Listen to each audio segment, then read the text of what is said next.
guys ready? Yeah, Yes. let's do it. All right, so Sure. we're standing between these guys and all the happy hours. Right. So we got to do something good here. Yeah, give them something to talk about. All right. Happy hour. So hi everyone. Hopefully you all joined us for the opening reception on Tuesday night and got to experience Sphere for yourself.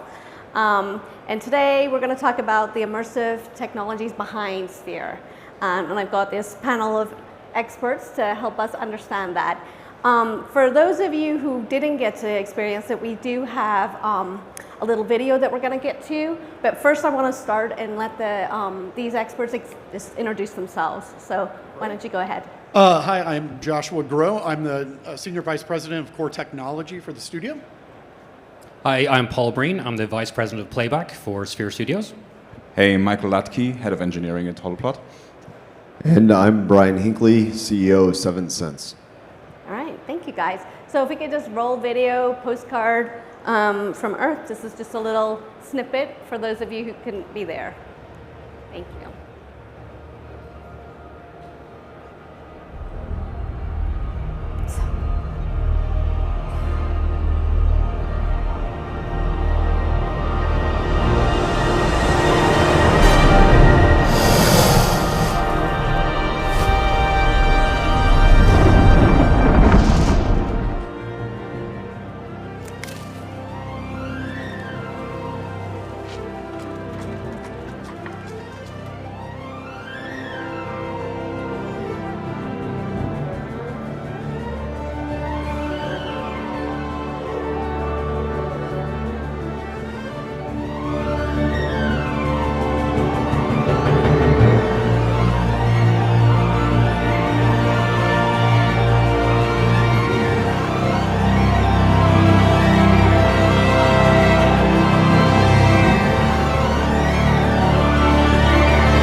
The only thing that was missing there is none of our chairs were rumbling, right?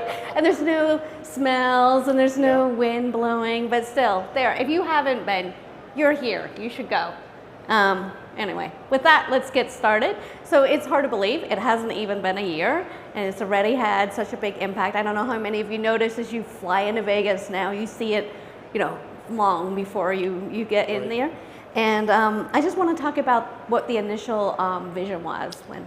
Yeah, so the initial vision, believe it or not, started off on a napkin with a circle and a little stick figure inside. And Jim Dolan's vision was he wanted to reinvent the live actions or the live experience.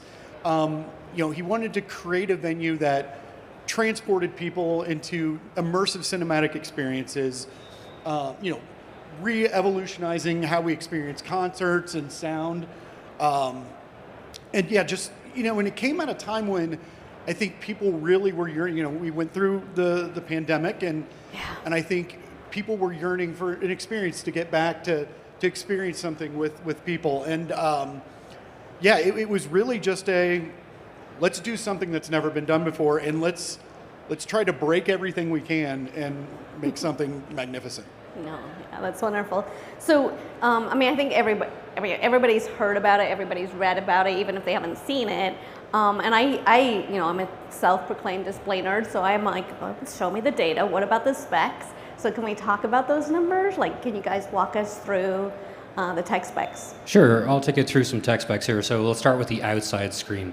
The outside screen is 520 feet wide, and it is physically the largest screen on planet Earth. It's actually only 1.2 million pixels, so it's sub HD, but each pixel is rather big. It's about that size, and it occupies 48 pixels for every single diode, or for every single pixel, it's 48 diodes, should I say. And we can go up to 3,000 nits, so it's quite bright during the daytime, and then we can control the level in terms of we can turn down the brightness like you normally would just bring your video level from 100 down to 0, but we can also turn the brightness level down on a firmware level. The outside is 10-bit 422, so it's a billion colors. The inside is where everything changes. The inside is where it gets completely crazy. So the inside is 16,000 by 16,000. Total pixel space is 171 million pixels. And that is 12-bit color from scratch. We serve raw 12-bit video files, uncompressed, where each full frame, is it 1 gigabyte per full frame of video, I believe? Yeah, uncompressed, yeah, 1 gigabyte full frame. 1 gigabyte of video per frame, which produces 68 million colors inside the sphere over 171 million pixels, which is not only the largest resolution screen on planet Earth for the public, but also the highest color fidelity on Earth. Yeah. In order to make that happen, we had to break up the big giant 16K by 16K into 25 unique rasters. Each raster is processed at 4K, DCI 4K, 4096 by 2160, and it's all done over ST2110 from our media servers, designed and developed by 7sense, through our pixel processors, also 7sense. It's all 12-bit, uncompressed natively from beginning to end, or right to screen. So it's quite a lot. There's a lot of numbers in there. Yeah, there really is. And I have to do a little interlude here. A little shout out to Avixa TV. So we actually did a video. If you don't really, it's hard to comprehend the bandwidth that that many pixels requires. So the Avixa team did a really fun video. I don't know if you guys have seen it. It's with Skittles. Go look it up. Look it up on Avixa TV or Exchange, and it's worth a laugh anyway, just to see Mark with all those Skittles. But it helps you kind of get your head around just how much data that is. Yeah, and just to go a little bit deeper into the data here, and we can definitely talk about this here, Josh. Yeah. So when we were coming up with Sphere, because our pixel space is so big and our frames are so big, we couldn't, like traditionally you put your files on a media server and you play them out natively. We couldn't do that with this. So we have to come up with a whole new streaming solution that streams all the media off a remote destination to the media servers. So no media actually lives on the media server. And that means we're streaming, for every postcard show you see, we're streaming a petabyte of data live with no media stored on any device. That is the world's first, all designed from scratch, with 7sense and Hitachi. Yeah, and I was actually going to just let Bryan jump in here if there was anything that you wanted to add there. Yeah, what Paul said. No, I mean, it's fortunate enough 7sense have had a long relationship with the MSG team. We started working with MSG back in 2011, specifically on the Christmas Spectacular at Radio City Music Hall. And if any of you have ever seen that show, is that they actually project on the audience over in front of the proscenium, around the proscenium, and over the ceiling of the Art Deco theater. And that uses 18 channels of projection. But if you've been in there or seen pictures of Radio City Music Hall, it's a curved, almost archway of a theater. And when you think about that and the complexity of projection, when MSG came to us and said, well, you know how you do that projection on the curved surface in Radio City Music Hall? How do you feel about a sphere? And we said, okay, no problem. A few more channels and a couple more challenges, and then we got into a lot of these details. And over a lot of hard work, the 7sense engineers, along with Hitachi that allowed us to stream that media, came out with an incredible solution that many of you probably saw the other night at Sphere. Yeah, and just talking about that, like, Sphere has there were so many things that had never been done before, right? So that's a really, I'd like to sort of unpack that with you guys about, like, each team had different challenges that they were all working on, and maybe you can tell me more about that. Yeah, I can start with, well, I guess we could start with the camera. So some of the challenges we had in the beginning was, again, how do we fit this image plane and how do we do it efficiently? Mm-hmm. Some of our first tests were 11 camera red array that, once we got into the processing of that and the stitching behind that concept, we knew that we would never get anything done. There was like, we'll never get anything on that screen. This takes forever. But then, they decided, let's build our own camera. So we built the Big Sky camera, 18K, displays at 16. But some of the challenges with that in the beginning was the data size that we're creating constantly. So to give you some background on it, the Big Sky camera captures 60 frames per second at full 18K. The mags themselves hold up to 17 minutes worth of footage, and it's 32 terabytes per mag. Wow. So recently at the Sphere, we just had the Fish Show. And so we shot all 4 nights of the Fish Show, big sky camera. The data footprint just for the original camera media was 5 petabytes. When we're talking about Postcards from Earth, we were roughly about 6 to 7 petabytes of just original camera media. Then we have to figure out, well, now we have to do something with these files, and we have to create the plates and prepare them for visual effects. And that alone, just for those working files, was probably another 6 to 7. So roughly Postcards from Earth was a 12 to 14 petabyte film for a 50-minute film. So some of the challenges obviously are storage, but also networking, and how do we move things quickly through the pipeline and efficiently. And it's kind of going back to what you were saying. In the beginning, it was very much an R&D. It was like I was in the film and visual effects industry for like 15 years. Got out, I was happy, things were good. And then the MSG called and said, "We're trying to do this thing." Yeah, they say come back. Yeah, and I was like, "That sounds impossible." Fine, I'm in. So we had a lot to figure out, but we had a lot of different silos that were kind of hyper-focused on their part of the puzzle. Yeah. And then it really, we went from R&D to full production mode really quick. And so it was, I don't know if you can give shout-outs to Slack, but that was a huge help. So yeah, it was a lot of collaboration, and it was, in every silo, people were finding out new things. They were learning, and again, we were doing something that's never been done. From a studio kind of film and workflow perspective, pipeline's pretty much the same. You get files from A to B, you do some processing. But yeah, again, we had to deal with the scale, and that meant we had to build our own specific hardware to handle, visual effects processing, and we had to have, work with storage partners to build very robust storage solutions that were also scalable, while also then building a pipeline that was agnostic, because we were learning new things all the time. Yeah. And so we had to be able to pivot very quickly. Yeah. So I feel like we've talked a lot about networks, storage, streaming, video, which is my personal, I'm the V of the AV, but we kind of ignore the audio side of things. So I'm used to it. You're not. We didn't all forget you, Michael. So I know Holoplot from a few years ago, from when you guys were a startup. I'm super excited to watch the journey that you guys have been on. It must be just such a journey you've been on. So maybe you can tell us a little bit more about some of the audio challenges. As an audio person sandwiched between 3 video guys, Sorry. It's a metaphor for Sphere, obviously. It was a massive challenge, obviously. No?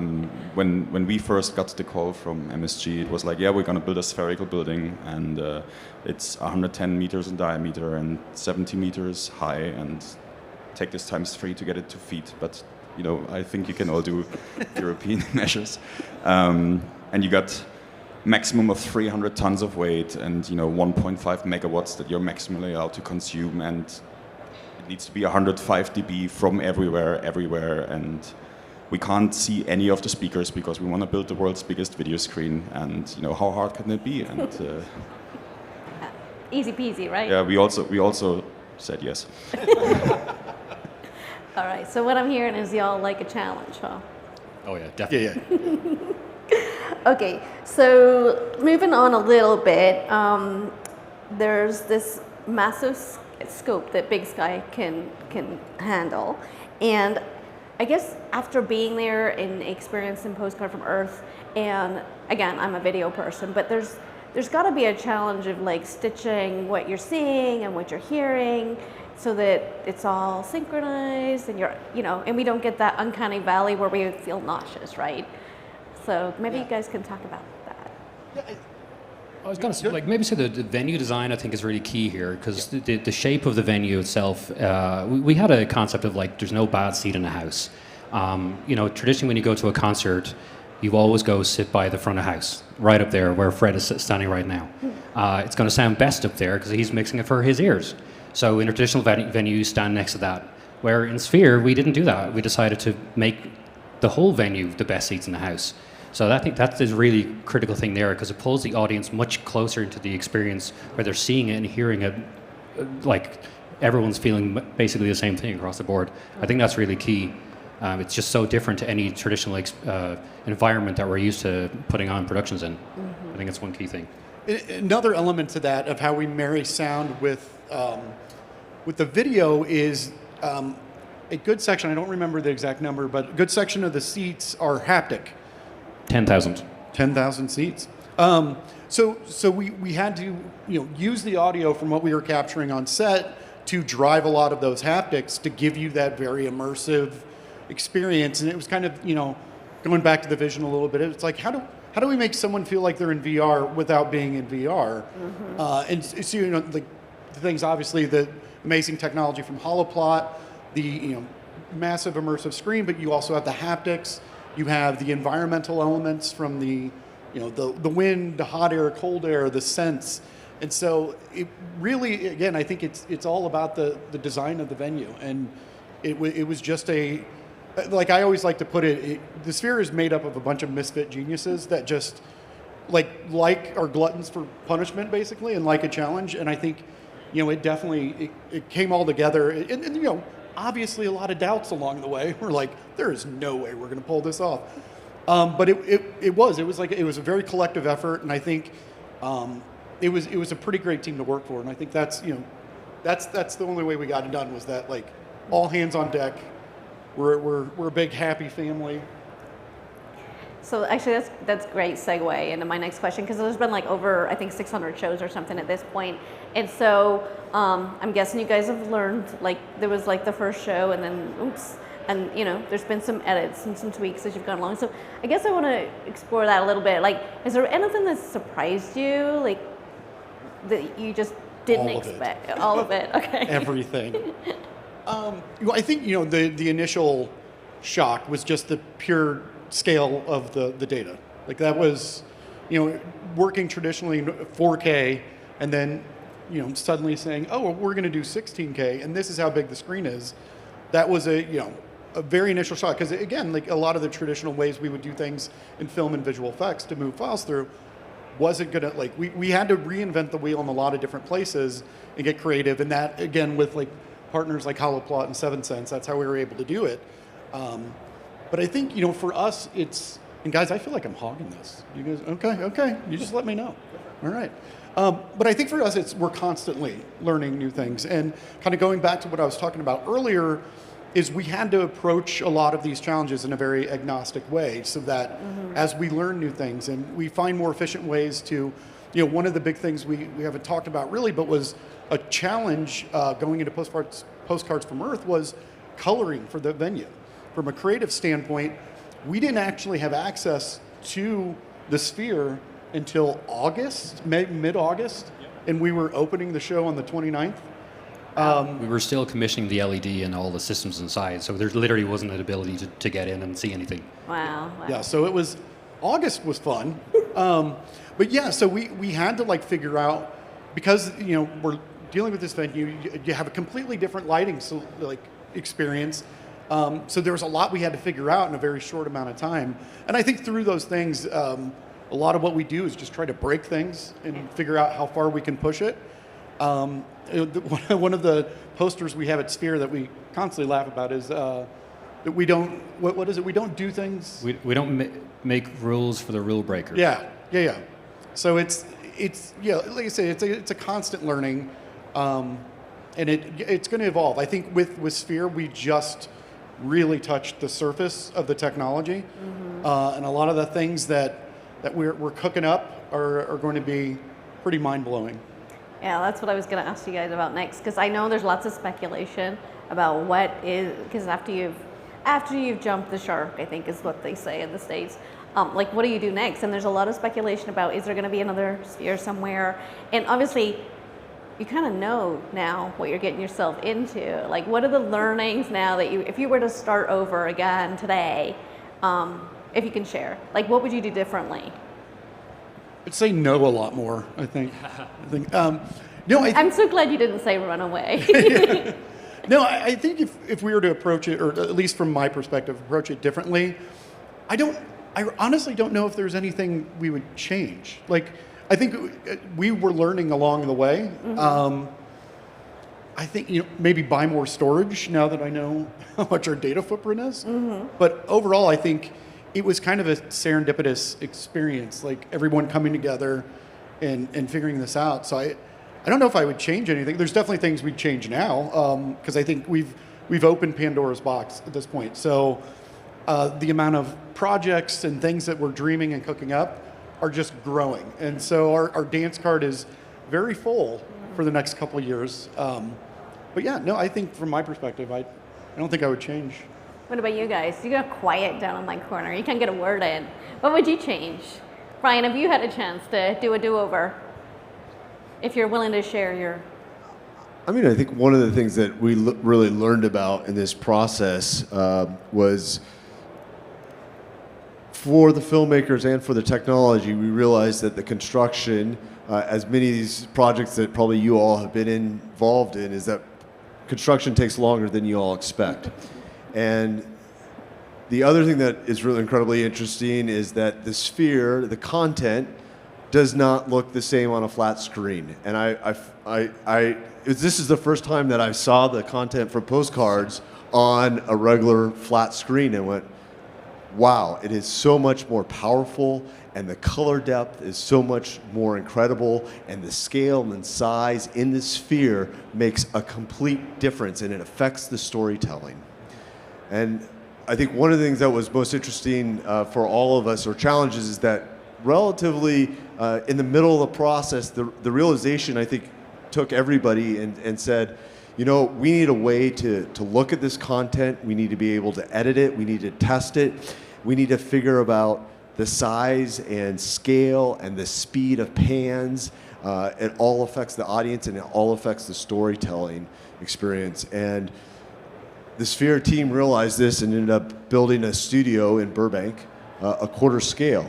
And I just remember the first time walking in there going, wow, this is a quarter scale, and it's incredible. And then seeing it 4 times as large as many of you've seen is it's a place like no other for an experience that is unlike and unmatched anywhere in the world. Yeah. Mike, I'm gonna let you jump in. What would we do different right now? I think take a little bit more time, but we didn't have that. Holoplot was a very small company at the time. Sphere approached us now, so we were like 10 people, and we very quickly had to grow the company to be able to stand up to the challenge. But also in terms of the technology, it was really you said a serendipitous event. It came together just in the right amount of time, and then the right people came together and brought thoughts together. So I wouldn't necessarily do anything different. I would just give us a little bit more time to do it a little bit better. But I mean, at the end of the day, what you hear and what you see in Sphere is it's already amazing. So I wouldn't necessarily need to change anything right now. No, it would have maybe given us a little bit more sleep during the time. Yeah. Well, so, that's another question, too. We've talked about the technology and some of the challenges, but what we didn't really talk about is, like, the people aspect of it, because, like, your team's in Germany, and then your team is... in the UK. Yes, and then your name is here, right? And then you have the people in Burbank, which I may have been there a few times during that phase myself. So how it's different time zones, which is kind of cool, because you have that sunrise to sunset cycle, which can help. But then you've got language, you've got culture differences. I mean, is there anything that you took away from that experience that you would share as a learning? Honestly, I got to say that the people aspect of working with people around the world was amazing. When I first started working for MSG in a full-time capacity, I was so humbled working for a company with just incredible skills, like meeting Josh for the first time and learning what he's done, and everyone else in the studio. It was amazing. Same goes for Michael and teams in the UK and everything too. We worked with a massive international team. We had people all over the entire world. I remember doing calls at 6 a.m. and then midday and then 6 p.m. and then midnight, and it was constant. The people element it takes a village. It took people to build Sphere. That's the only way we got this done, is by incredible teamwork, 24/7 by incredible people who are just dedicated to achieving something that no one else has ever done before. It's all about the people. Yeah, yeah. I would say that's been, for me personally, like one of the most rewarding parts of my career is by building, global teams, having that international cohesiveness. It's a wonderful experience to take away. Yeah, thank you. All right, so what do we think is next? I mean, like I said, we've got this amazing experience, this amazing immersive. Well, I think this morning. Yeah. Oh, wait, is there something new? Yeah. And you can tell us? You want to go over it? I feel like a drum roll is The Eagles have necessary. landed. Are you kidding? I believe it's made public today that the Eagles will be coming to Sphere later on this year. So that should be pretty cool for everyone. Yeah, my daddy. And me too. I'll be right up at the front. Yeah, my daddy's gonna be pretty excited about that. I'm gonna have to maybe bring him over for it. All right, well, we are gonna maybe take some questions. Or Bryan, did you want to add I something? was just going to say, for me, as a partner and supplier, I'm most amazed about how the Sphere has influenced the rest of the industry, and how they've really raised the bar in live performance and immersive experiences, and really leveraging. Now we have the ability, a proven locale that works and looks beautiful and sounds incredible.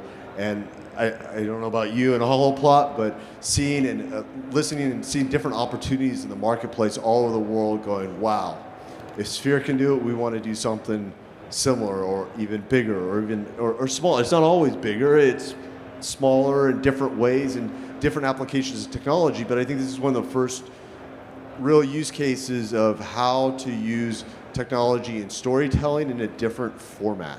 And so I think you have the future is really unlimited on shapes, sizes, and overall experiences that really have to come together between technologists and storytellers and filmmakers and everybody working together with that. Because without the audio, we're nothing, and without the film, the playback systems are worthless. So.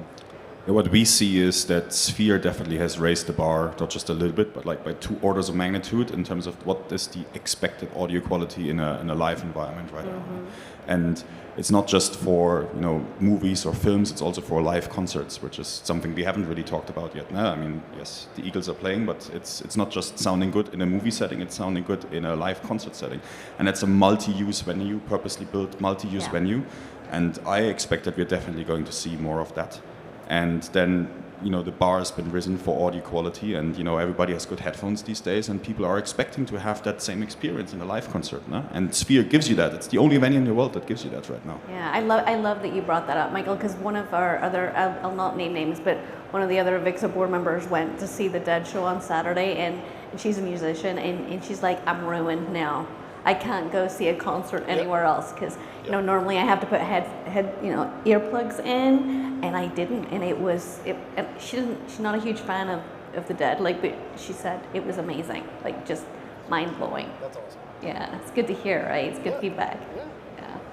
So, and I love what you said about the storytelling and the immersive experiencing. So, again, self-proclaimed display nerd, and I've been working for many years on the concept of a light field display and also the VR experiences. And the human optical system is incredibly complex. And even though we are getting lots of micro LEDs here on the floor, we're getting teeny tiny pixels that are making it more easier for us to get to the point where we can have these individual immersive experiences with a headset. But let's be honest, we evolved as people around a fire telling stories. So we don't want to strap a shoebox to our faces. We want to have a shared experience. And that's what the Sphere has brought, I think. I was there, I got goosebumps, because Tuesday night, the lady sitting beside me, when the spider jumps, sorry, spoiler alert, there's a spider, it jumped, she squealed and jumped. I did too. Yeah. I knew it was there. Yeah. And that scene where there's the orange pickers and that scent comes through, I think it's the first time that you get that sense. It just sucks you in, and again, how we've evolved as humans, the reason that you get motion sickness or the reason that you would feel uncomfortable if you do VR is because your brain knows that what your optical system is telling you isn't matching reality. And it thinks you ate something bad, which is why you want to throw up, because it's trying to protect you. And you know, it's the whole thing with VR and headsets that makes it difficult. I don't have, and I'm pretty motion sick prone. I didn't have any of that in the Sphere. Well, in the beginning, because you know we all approach this from a creative standpoint of, like we have no idea how, you know, to what Bryan was saying earlier, like if we pan too fast, you know, we basically went out and just did a bunch of experiential shoots. Like we strapped a camera to the front of a NASCAR, sent it around a track, and we strapped it to a roller coaster, which was by far the worst experience. I've seen that. It's terrible. Or best. Yeah. I never want to see it again. Never. It's terrible. It is vomit-inducing. It's amazing. But it feels real. Yeah, but we had to do these things to understand, like, you know, again, 'Cause make this experience, like, feel like you're not going to fall out of your seat. But if we're going to do that, be purposeful in that way, that it, like, you know, doesn't actually make you fall out of your seat, but gives you that experience. And I think that's a mixture of all of the elements, from the sound to the 4D, the haptics. But it was very, like I said, very heavy R&D. Yeah, I bet. We had to figure it out. You Well, know, because you didn't have a lab to simulate it, because it wasn't ready yet. Yeah, I mean, like what Josh was saying about when we first went to go out and shoot. I remember a specific scene where you had the 11 camera red array, and we strapped it to a vehicle and we put it through a forest in Atlanta, Georgia. And one of the shots, one shot is straight on, where you're going straight through the forest and it feels normal. But then another shot, we pan 90 degrees. And that is not something you ever want to do in Sphere. That is absolutely something that will make people throw up and not feel good instantly. So a lot of learning curves with that. It was very, very interesting. Yeah. All right, I think we should give them time to ask questions, as much Sure. as I can keep yammering with you guys. So there's going to be, they're going to bring you a mic so everybody can hear the question. Here we go. And it'd be great if you introduce yourself. I think we all should know each other, if you don't mind. Sure. I'm Travis from University of Washington Medicine. And Hi, Travis. I'm pretty fascinated with the Sphere technology, and kind of got a two-part question. One is, could you talk a little bit more about how you're doing the wind system and maybe the smells and stuff like that? And the other one is, how do I get a backstage a showing? That's what I actually thought that's what was coming with the Tuesday night thing. I thought everybody was going to take people in groups behind the scenes. So, if there's any way to do that? Well, you know, we do have to, we have to top the opening for next year, so. There you go. So I guess getting into the smells and the hot and cold air, it's a proprietary system that we built, that we've coined GMIPS. I'm really not the technologist to speak to what's behind it, but I don't know if you know any. I know it was designed. We patented it with NASA. The tubes that shoot out the air, pump out air at 140 miles per hour, and it goes across the entire venue. There's 18 of the GMIPs that get set in a curve at the bottom of the screen, and they shoot out wind, and we can add heat and moisture, and 5 or 6 different scents, I believe. Yep. And it covers the whole venue in about. Is it like less than 30 seconds, or? That's correct. Yeah, Yep. it's about that. So yeah, it's pretty cool. What was your second question, Travis? Sorry. Get backstage. He pass. wanted to go backstage. Me too. I'll be brutally honest and say backstage there's just nothing really there. We've got a screen behind the screen. 1 meter behind the screen are all of Michael's speakers. That's it. There's no actual backstage. Like literally, it's a flat floor. Behind it, it's outside. There's actually nothing there. So we have like a main equipment room where all of our stuff is in servers, but it's not really much to look at aside from computers and racks. Yeah, but you understand, we're AV nerds. We love. Oh, true. that I get stuff. it. I totally get We it. live for that stuff. It is one of the most impressive machine rooms I've ever been in. Bet. It's super cold. It's so well done. That would be a cool tour. How many servers have you got in there? A lot. Enough. It takes, as Paul says, there's 25 4K signals just to fill a single frame. So there's quite a few machines, and there's redundancy built in. I think that's something that we all have to think about as technologists, as we live in the age of Instagram and TikTok, is that these systems need to be highly redundant so that you can have an incredible guest experience. As we all know, computers, electronics, there can be problems.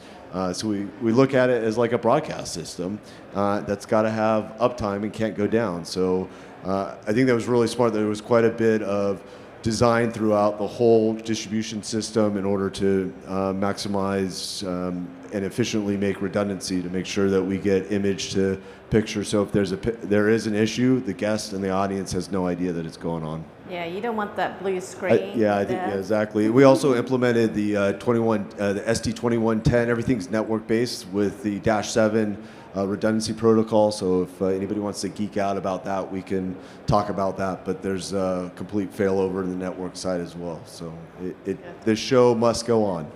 That's awesome. Any other questions out there? Oh, there you go. Yeah. Yes. So when this is replicated in Paris or New York, how much cost efficiency are you going to get from 2.3 billion? What's the next one when you're just replicating the proof of concept the next time?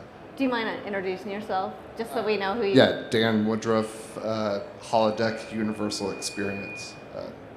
Thanks, Dan. Hey Dan, honestly, I don't know if we can honestly answer that just yet. We're still just too early days. We're not even a full year open, so honestly, can't really tell just yet. It's a fair question though. We just don't honestly know yet. Yeah. Next question. Oh, Stand up. Tell us your name. hi, I'm Carlos. I'm a sound designer. I wanted to ask about like the sound system. How are the speakers arranged? How many do you have? And I'm really curious about the post-production. Like, how is it mixed? How similar is it to like Atmos? Or that's my question. Oh, thanks, Carlos. Merkel is like, yes, here's my people. Hey, Carlos. Thanks for asking me a question. So in total, it's 1,600 speakers. Each speaker has roughly 100 drivers in there, and each driver is individually signal processed and amplified. So it's like 160,000 channels of audio that we put into the building. These are arranged. These speakers, individual speakers, are arranged in arrays, and there's one very large array, just kind of like where you're looking at the most. That's roughly 500 speakers. It's about, I want to say, like 40 meters wide and 10 meters high, something like that. And then there's more arrays, 28 more larger arrays, and then lots of surrounds and fills and whatnot. So in total, 1,600 speakers. And then for like live shows, live concerts, we can bring in additionally like 300, 400 more speakers if necessary. It's how many channels of audio are ingested into the system? I want to say roughly 400. So it's this. You can do object-based audio, you can do stream-based audio, channel-based audio, whatever you like. Basically, it's like the system is prepared for everything.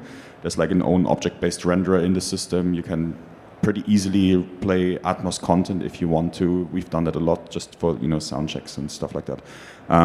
But the Sphere team here, they built their own content production pipeline in order to get the most quality out of the system with its own, auralization and renderers and mix cubes and whatnot.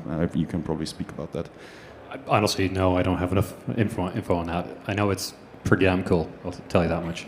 Yeah, I know that a lot of the software too, we had to like custom build in order to just begin to mix it.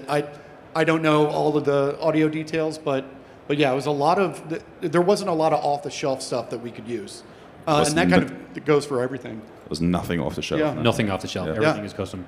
Yeah, kind of across the board, like even from Software, hardware, everything. Yeah. Okay, great question. Thank you, Carlos. Oh, you got another one. Hey there, I'm Carl Schalitz with Wesco. I wanted to hear more about the difficulties of working with the audio system behind the video wall and what kind of trouble that caused during the development phase. Great questions. Many sleepless nights. No, there was actually one of the biggest challenges that we had to face. Now, how do you shoot audio through that highly dense video wall?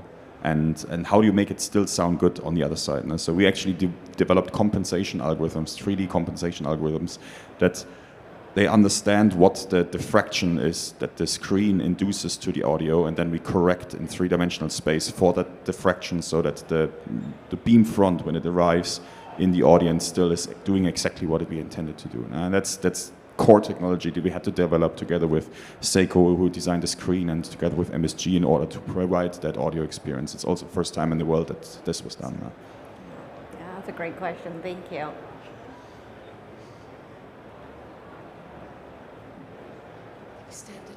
Thank you.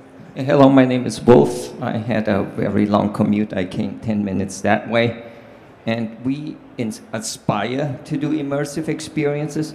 So I'm curious, Letters from the Earth has some aspect issues. Was that a computing power problem, or is it just not possible to make things look straight for everybody in that form factor? That's because it's come from a central lens. Do you want to talk about that a bit more? I don't know if I'm the person to talk about that, but that's one of the things too. Is this was obviously an experimental camera, so we were in, like we were saying earlier, we didn't have access to the sphere until like a month before. So there was a lot of things I think that weren't that we knew we needed to fix, but didn't have the time to do it yet. And I think there's been a lot of learnings from that. One of the benefits that we have is that we control the pipeline from camera all the way to screen. So, we can continue to make updates and changes. And I think part of that, some of those scenes where there was aspect issues is just things that it was learning. It was a learning. It was our first pancake, we like to call it. So the next one will be better. It'll be good. Yeah, and I also just want to point out, if you look at like The Dead or U2, there's visually a totally different style to how the shows are put on. Those rock and roll shows are not from a single perspective in the room. They're from every perspective. Whereas when we shoot with our big sky, it's a single sensor that has to capture everything. So focally, it has to resolve that way. So creatively, it's kind of up to you to do what you want with the venue. We're just working with physics, really. So you're inside a giant sphere. You've got to work with that. Thank you. Good question. All right, we're approaching the end, so if you have a question, now is the time. I'm surprised we haven't had more questions that we can't answer. It's gone pretty well, right? That's pretty good. Of course, maybe I spoke too soon. Have you worked on trying to... Here we go. The content that you're producing at the Sphere, the actual imagery on the screen and the audio feed that you're using over the projected audio. She just wants you to hold the mic right I up know. to your head. I feel like I'm loud when it's close, so No. okay. So then, have you tried to, with that content, simulcast it into smaller scale replications of the technology environment that the Sphere is? In that way, that content, not the video capture, but the simulcasted of your video stream and your audio content over, is it just too much, you can't move that over a network right now? Do you mean in a spherical format? Is that what you mean?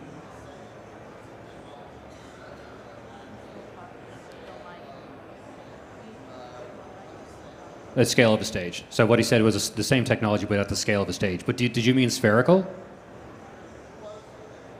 I think he just means Yeah, it's replicate a mini version. Yeah, so we do, Bryan touched on it beforehand. We have two versions, miniature domes that we built beforehand. Yep. One is a 2,500 pixels by 2,500 pixels screen.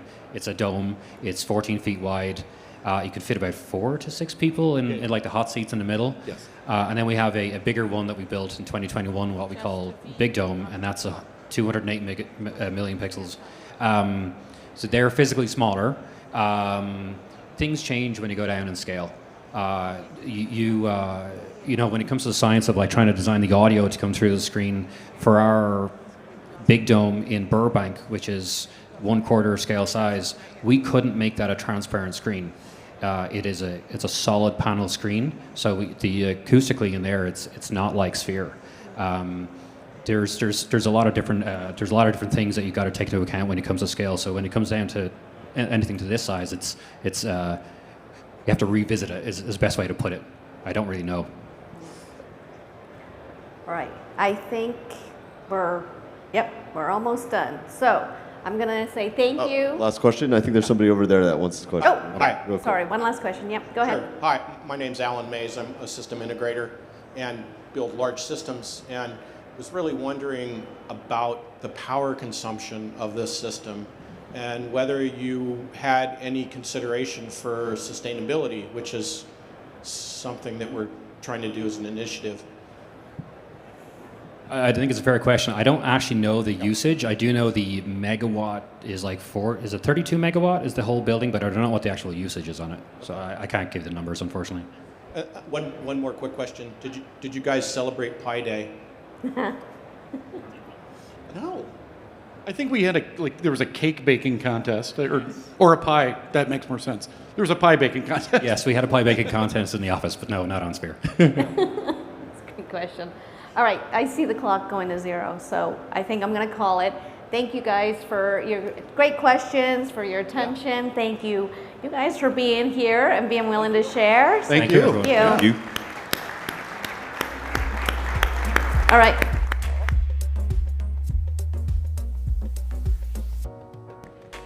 If you enjoyed this discussion with all of our friends from the Sphere, please scan the QR code that will take you to the InfoComm app, select the session title you just heard, and rate the session.